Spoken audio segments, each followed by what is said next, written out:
I think players severely overvalue things like getting 0.1% damage from gearing and severely undervalue preparation, in terms of, like, trying to come in with just a little bit more information as to what's happening on the encounter and whatnot.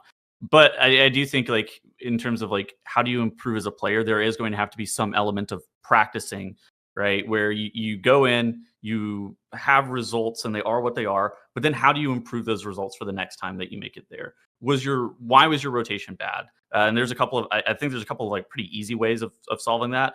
First off, it's figuring out why you're making mistakes, figuring out what those mistakes are. You can also record your kind of POV, and I think that watching yourself back and trying to understand, like, what you're doing wrong is always an easy way of assessing the situation and trying to improve, because I think it's a lot easier to, like, understand what the mistakes you made were whenever you're not actually, like, having to do your rotation and, like, focus on your movement and stuff like that. And I think that, like, getting a POV whenever you're able to, like, step out of that encounter is valuable. So I think that recording your POV is always super valuable. But I think that, like Zorthas and Xyronic mentioned, and I just want to parrot that, I think that preparation is a huge deal, and players do not want to do it. Like, it doesn't matter. Like, it doesn't matter what you say. Players will not go through the time it takes to actually look at a boss encounter or look at a dungeon mechanically and figure out what's going on. Instead, they're going to just, oh yeah, the reason that I'm not doing good damage is because I don't have this trinket that's 0.2% DPS increase.